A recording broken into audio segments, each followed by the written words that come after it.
Ini di Masjid Salahuddin seperti kegiatan biasa. Kita ikut safari dakwah dan saya mengawali acara untuk jamaah untuk jaga protokol kesehatan, jaga jarak. Kemudian kita mulai, saya memanggil seorang anak usia 9 tahun untuk tes bacaannya karena dia kan ikut wisuda. Dan sambil saya bantu dia untuk memperbaiki bacaannya, meluruskan hurufnya. Dan begitu selesai, saya minta HP-nya ibu si anak ini untuk foto bersama lah buat kenang-kenangan. Ternyata ibu ini HP-nya full, nggak bisa foto. Makanya saya minta sama jamaah menarah ke kiri, jamaah boleh pinjam HP-nya. Kasihan anak ini biar bisa dapat foto sekalian. Mudah-mudahan menjadi anak hafizah. Pas saya fokus ke kiri, kemudian menarah sekalian ke kanan untuk melihat siapa jamaah yang membawa HP-nya pinjam. Tiba-tiba di atas panggung ada orang lari. Kemudian karena posisi panggung ini cukup dekat dengan jalan. Karena posisi acara di luar, di lapangan masjid, bukan di dalam masjid. Makanya orang Belapo itu cukup gampang untuk bisa masuk karena tidak ada terhalang dengan jamaah atau kursi-kursi. Tapi subhanallah qadarullah ketika menarah ke kanan, saya tiba-tiba kaget melihat ada orang sudah di atas, di hadapan saya. Dan saya langsung qadarullah respon, kalau saya tidak lihat ke kanan mungkin bisa qadarullah ke leher saya atau ke dada saya. Tapi subhanallah saya angkat tangan, makanya dia tusuk ke tangan. Maka begitu saya lawan, batah pisaunya ke dalam otot saya di kanan, bagian kanan. Baru subhanallah jamaah langsung amankan dan tangkap dia. Jadi bisa dipastikan pelaku ini bukan bagian dari acara ini atau datang dari luar begitu?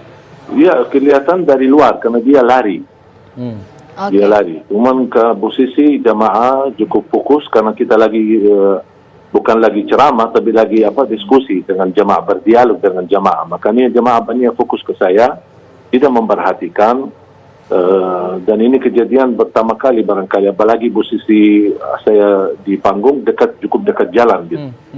Ya, bisa dipastikan Syekh pelaku ini benar-benar satu orang? Yang kita ketemu tadi satu orang.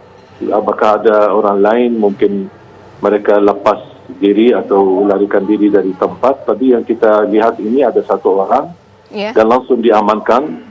Ya, jujur saja kasihan pas lihat jamaah menghajar dia dan mukul dia. Saya bilang jangan, amankan aja dulu biar ini tugas polisi. Jangan kita main hukum sendiri. Iya, Syekh mendengarkan informasi tidak Syekh?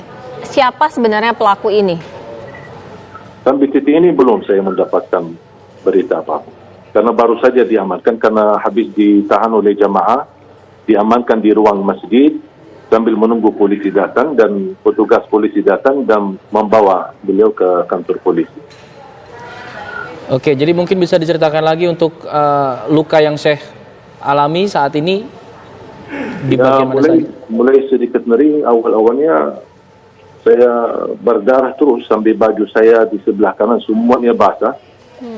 Karena darah, kata dokternya cukup banyak yang keluar, sampai bajunya semua basah. Terpaksa saya lepas baju dan lukanya cukup dalam.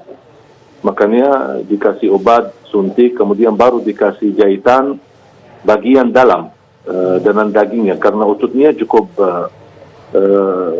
tusuknya cukup dalam, sangat dalam. Makanya dokternya pun bisa menobati tanpa harus ada suntik dan dikasih obat, baru kemudian di jahitan bagian dalam kurang lebih ada 6. Kemudian baru di bagian di luar ditutupi 4, jadi semuanya 10. Syekh mungkin bisa diinformasikan juga untuk profil pelaku ini seperti apa, mungkin ciri-cirinya atau dia mengenakan apa yang ia bawa pada saat itu? Nah, saya lihat anak itu masih anak muda banget ya. Mungkin diperkirakan 20 tahun lah. Orangnya kurus banget. Jadi saya merasa orang ini kalau saya lihat ya dari wajahnya dia ketika saya berhadapan dan diamankan, nampaknya bukan mudah untuk melakukan hal seperti ini. Pasti ada kedorongan atau ada yang menyuruh. atau ada apa ya gitu. Jadi karena saya lihat dari segi, mohon maaf, fisiknya, dari segi ini tidak mungkin dia bisa dengan cara mudah. Butuh mental yang kuat untuk melakukan hal seperti ini. Ada yang ia teriakan atau omongkan ketika melakukan perbuatannya itu, Syekh? Enggak, sama sekali tidak. Diam.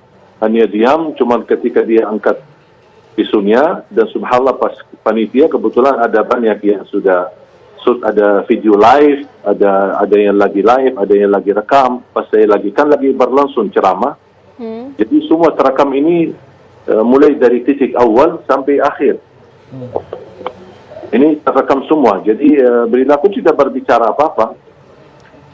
Acaranya sudah berjalan berapa lama hingga kemudian kejadian itu? Kenapa? Acaranya sudah berjalan berapa lama hingga kemudian terjadi? Baru mulai, belum 15 menit. Baru awal ketika saya melihat di spanduk, ada spanduk tulisan wisuda. Saya tanya sama panitia, ini wisuda apa? Dia bilang wisuda hafalan Quran. Udah, mana salah satu anak boleh naik panggung, saya mau tes bacaannya. Dan alhamdulillah posisi si anak ini ada di sebelah kiri, bukan di sebelah kanan. Iya. Baik, terima kasih banyak Syekh Ali Jaber. Kita doakan insya Allah Syekh Ali cepat diberikan kesembuhan. Dan kejadian seperti ini tidak terjadi lagi ya. Jangan sampai terulang lagi. Semoga jadi peringatan untuk semua pihak. Terima kasih.